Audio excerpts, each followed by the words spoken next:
ating libangan, hindi parte ng ating buhay. At higit sa lahat, sana'y maging tayo, totoo tayo ha. Be honest. Be honest in everything that we're doing. Okay? Marami na nga problemang mundo, dinadagdagan mo pa. Marami na nga tayong mga pagkakamali, dinadagdagan mo pa. Huwag po tayong maging makasarili. Okay? Kung mag-share tayo ng blessings, tutuhanin natin. Huwag pakitang tao. May tinutumbok ba siya? May tinutumbok ba siya? Basta ako, tandaan ninyo, pag ako nagpa-games, walang leakage yan.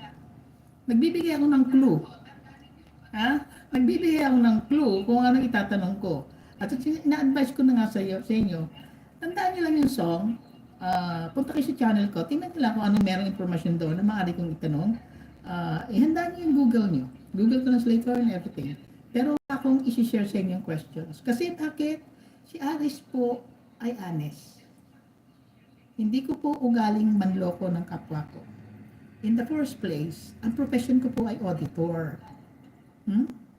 Ako po ay nanghuhuli ng mga taong nandadaya at nagbabalak mandaya. So, kung ako ay gagawin ko yan, parang nilabag ko na po yung sarili kong prinsipyo. Nilabag ko rin po ang aking professional code of ethics. At labag po yan sa profession ko.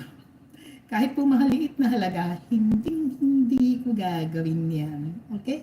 So, mga kaibigan, sa susunod na botohan, iboto niyo ako. Honest. Mapagkakatiwalaan. Si Aris Virgo lamang. Casper Pandux, Merry Christmas. Tapos na Pasko. Mamasko ka pa. Alam ko mananalo ako sa December 30. Talo yan si Inday. Kaya, salamat sa like. Salamat sa like. Ako'y mag-end na. Kayong mga kababayan ko, kung buboto kayo, huwag yung mandaraya. Iboto nyo yung tapat. Sure ako tala. Iboto nyo yung tapat sa inyo. Go ahead, i-record mo, ipasa mo. Sa buong mundo, totoo ang sinasabi ko. Si Aris, wala lang tapat sa Pinas. Kahit sa YT, walang tapat. Tandaan niyo yan. Tandaan niyo yan. Ang kaibigan mo ngayon, kalaban mo bukas. Ang kalaban mo ngayon, best friend mo ngayon. Di ba? Ganyan lang yan eh. Ganyan lang na, parang gulong. Di ba? Sabihin mo na sa... hindi ko sasabihin sa inyo kung anong tanong ko. Mas pag-aralan nyo, kahit ako mismo, pinakinggan ko maigi yung kanta, ha? At sinusulat ko. Alright? Sinusulat ko. Ang tanging taong pwedeng yung pagtanungan ng tungkol sa kanta ay si Ryder Bong. Kasi siya ang composer niyan. Sabi nga kanina sa live ni Ricky, ang tanging taong alam na alam ang lyrics ng kantang Aris Virgo ay si Ryder Bong. Kaya kung kayo ay nagpupunta sa live ni Ryder Bong, message nyo na si Ryder Bong, bigay siya yung lyrics. Di ba? Yun lang yun. Hindi yung pandaraya.